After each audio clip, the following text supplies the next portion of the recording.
Hey, homeschoolers, are you happy with your homeschool style or approach to education, or could it use an upgrade?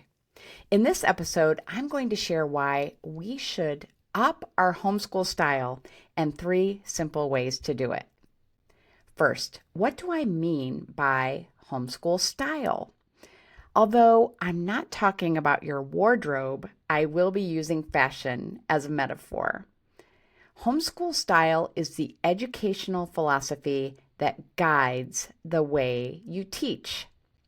Unit studies is the homeschool style I used at the beginning of our homeschooling journey with 5 in a row and then Konos.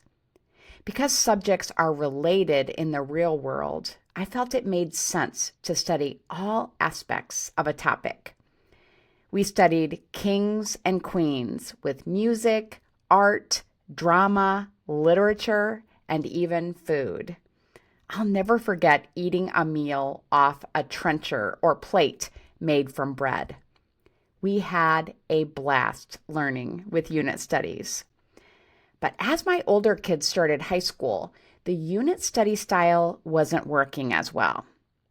I could have chosen from many popular styles to improve our homeschool. Textbook, online, hybrid, Charlotte Mason, classical, unschooling, or eclectic.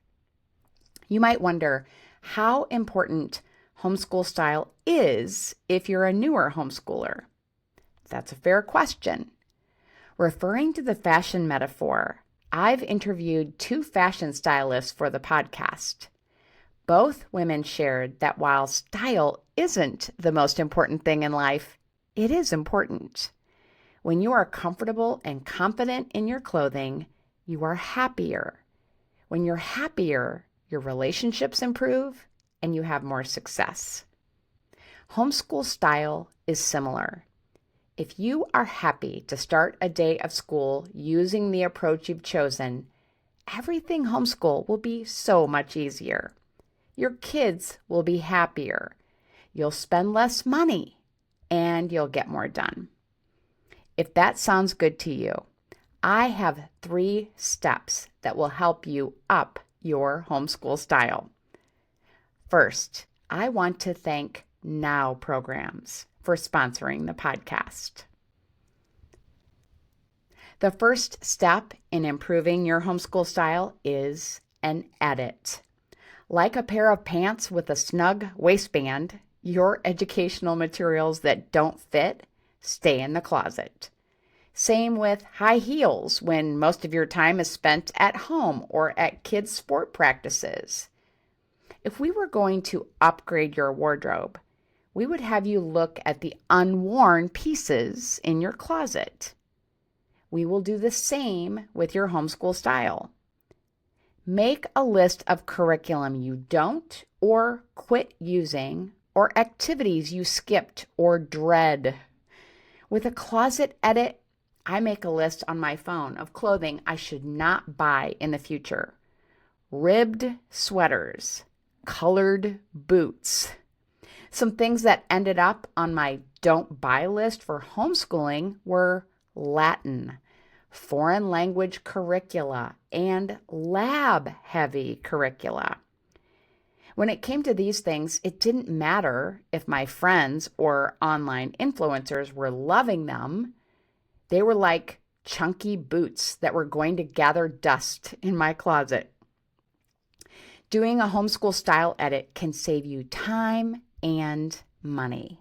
You won't buy books or sign up for extracurriculars you won't use or enjoy. When you're decluttering clothes, you can choose to give them away or sell them. You have the same options when it comes to physical curriculum. There are local and online sales outlets to consider. Just a note that most digital curriculum is copyrighted and cannot be resold. Sometimes you have to make the difficult decision to stop participating in activities. I've been there. This is really tough when other families are involved. You may have to stick things out. You may have to stick things out for a semester or a year, but at least you'll know a change is coming. After doing an edit, the second step in upgrading your homeschool style is to choose guide words. A popular strategy for determining a personal style for fashion is to choose 3 words that characterize how you want to look. My current words are classy, chic, and striking. I get to define what those words mean for me. Some trends don't feel chic to me, even if others think they are. My words help me eliminate outfits just like my edit list does.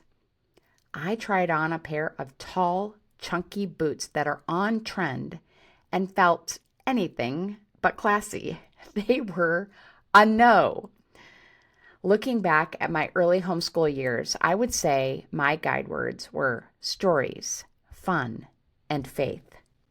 I wanted our learning to be grounded in good books, memorable, active activities, and a biblical worldview.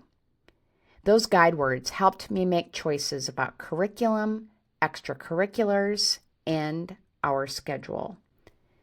Of course, you don't have to limit yourself to 3 words, but 3 words are easier to remember. I think choosing guide words can be a family focus. We can ask our kids what words best describe their ideal homeschool. I think my kids would have chosen the words I use as the tagline for fun to learn books: fast, easy, fun.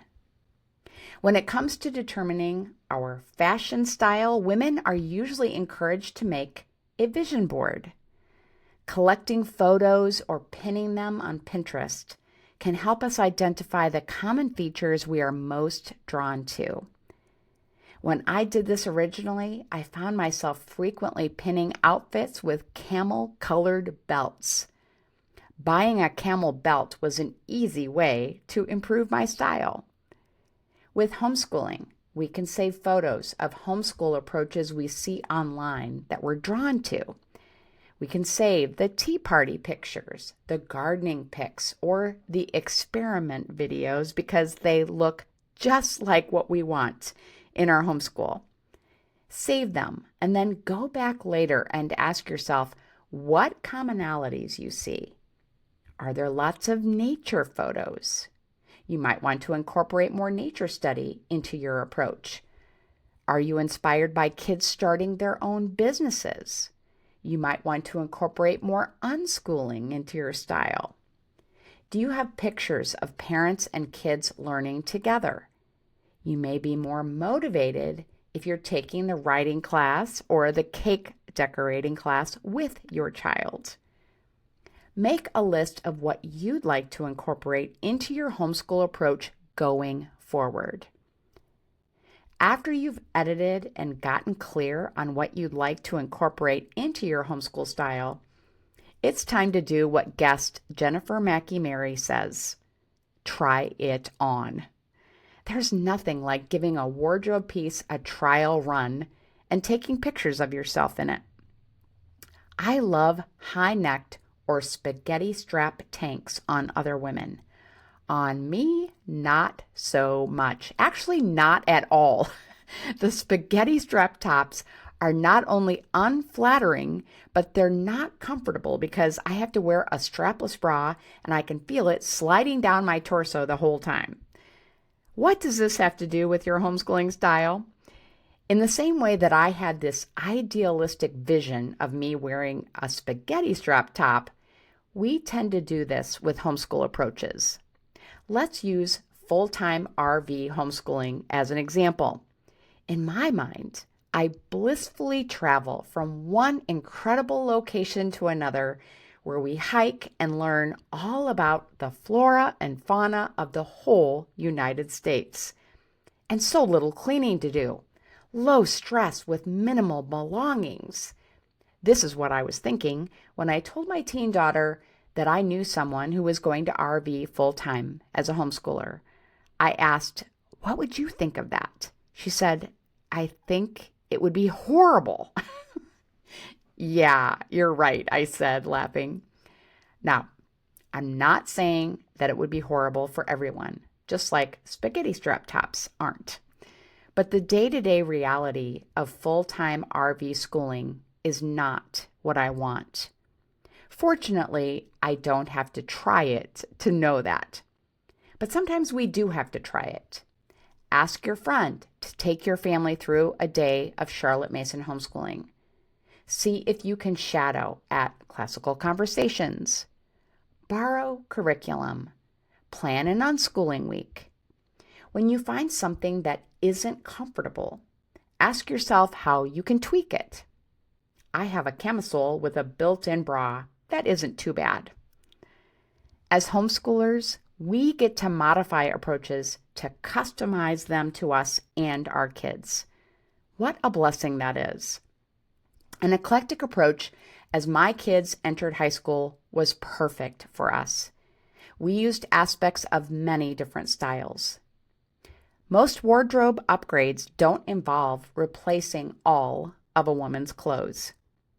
Homeschool style upgrades can also occur with some small changes. Wardrobe upgrades are also not one and done. I upgrade my clothing style quarterly. I am a member of Jennifer Mackey Mary's Style Circle. I upgraded my homeschool approach twice a year, in January and in the summer. Trying on new-to-me styles typically has me excited and getting compliments. My matching scuba knit athleisure sets from Amazon are getting me the most compliments lately. I felt the same way when I tried on a new homeschool style. I was refreshed when I moved from a unit study approach to history to using the mystery of history.